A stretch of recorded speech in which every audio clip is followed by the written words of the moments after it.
Showbiz fanatics, Mami Min, abay may pinakawalang statement patungkol kay Alden Richards at kay Catherine Bernardo. Ano nga ba ang nakapaloob sa balitang ito? But before that, if you haven't subscribed yet to my YouTube channel, please don't forget to like, share, and subscribe at i-hit mo na rin ang notification bell for more showbiz updates. And please don't forget to hit the all para ikaw ang unang-unang makakapanood sa lahat ng ating mga updates. Bago tayo magpatuloy, of course, nais ko po muna magpasalamat sa lahat ng mga legit viewers, subscribers at ang lahat ng mga legit na nagmamahal at sumusubaybay sa lahat ng ating mga updates. Maraming salamat po. And for today's video, kung hindi nyo pa po napapanood, kaka-upload lang natin kani-kanina lang kung saan meron pong isang balita na nakarating na itong si Catherine Bernardo or si Daniel Padilla di umano ay binigyang linaw ang tungkol po sa anak na itinatago nitong si Daniel sa ibang girls. My God!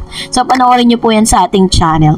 And for today's video, ayan, so habang tayo po ay nag-scroll at nakita po natin dito po sa X na dating Twitter, the #1 trending celebrity trendings po, si Alden Richards. Kalat na kalat po ngayon sa social media ang kanyang mga newest photos kung saan nasa ibang bansa po ngayon si Mr. Alden.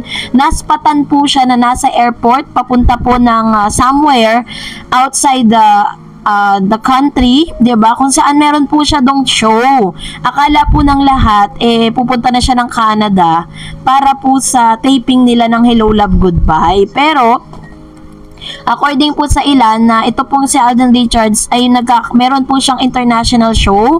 Yan, merong kasama po niya yung isa sa mga ano niya, sa mga parang road manager. Ayun, kasama niya po siya na nandun po sila sa ibang bansa at may mga videos na kumakalat din na parang may pinopromote din po siyang products doon po sa lugar ng outside of the country, no? Talagang pang international talaga si Alden Richards. Abangan niyo po yan, lalabas po yan sa ilang mga platform and at the same time, lalabas din po yung mga pictures na yan, yung mga photos na naglalabasan ngayon sa social media or sa X na dating Twitter.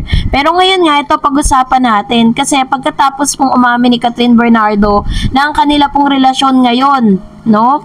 For the meantime, ibig sabihin ngayon ay pawang professional pa lamang. Ibig sabihin, wala naman pong inamin si Miss Catherine na talagang binasted niya na ba o hindi ba nanliligaw. Ibig sabihin, wala pa po sila doon sa tinatawag na relationship status.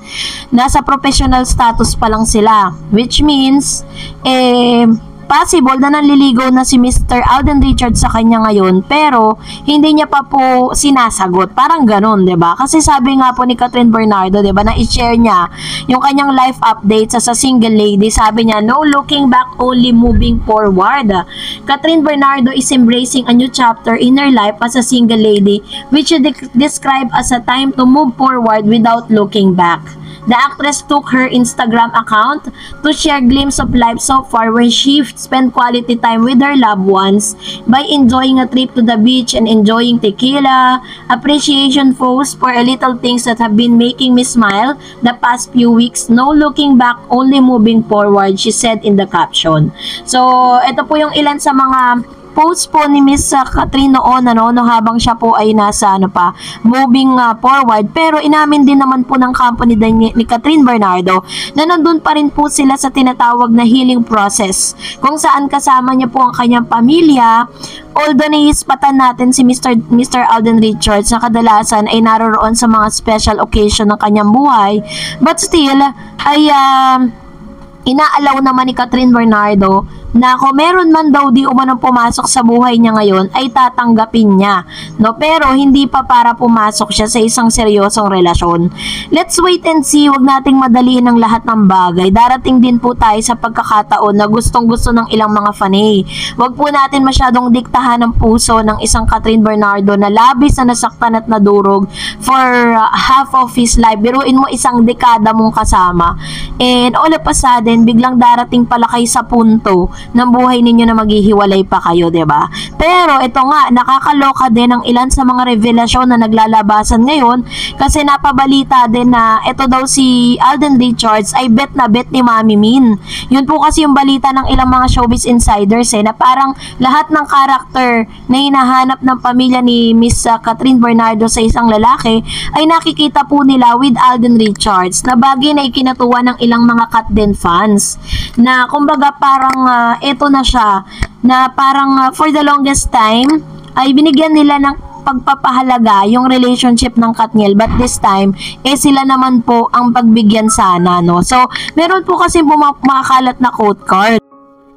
Sabi ni Mami Min, yes, it's true, naboto at nanliligaw si Alden kay Catherine. Alden is super genuine in supporting, unlike kay Kung napapansin nyo, hindi na natatakot magsalita si Kat sa mga interview, 100% na yung confidence niya because wala na siyang iniisip na baka may magalit or what. Basta wala kaming masabi kay Alden. Nakita namin yung sincerity and effort niya kay Catherine. Kung kami tatanungin, gusto namin na siya na lang ang makasama ni in the future. Pero syempre, ang anak ko pa rin ang magsusunod kung sinong gusto ang makasama. Support lang kami sa kanya. So, ito yung ilan sa mga quote card na lumalabas na tila baga ako po hindi ako naniniwala na sasabihin ni Mami Min itong mga bagay na ito. Kasi as much as possible from the start na sobrang nasaktan ng hustong yung anak niya, never pong nagsalita talaga si Mami Min sa social media at never po niya nababanggitin na yung unlike kay yung parang kino-compare itong dating ex-boyfriend ni Catherine dun sa present na nanliligaw nga. Kung totoo nga siguro nanliligaw talaga si Alden Richards kay Catherine, pero hindi para i-announce ng mga magulang ni Catherine yon. Kasi syempre kahit papano may respeto din naman at alam po ni Mami Min yung kanyang dapat gawin, 'di ba? Alam niya na public figure yung anak niya na pwedeng ikapahamak or pwede rin na parang magkaroon ito ng hindi magandang effect doon po sa kanyang magiging career. Kaya naman, I don't believe that Miss or Mami Min will going to say that statement, no? Kaya nga 'di ba dami nabibiktima ng quote card na 'yan, 'di ba? Although hindi tayo against kay Alden Richards, gusto nga natin na matagpuan na ni Catherine Bernardo finally yung lalaki magpapasaya sa kanya, pero unfortunately hanggang sa ngayon parang ini-enjoy niya muna yung blessed singleness 'di ba? Yung pagiging single niya na kung saan walang nagbabawal sa kanya, wala siyang dapat i-consider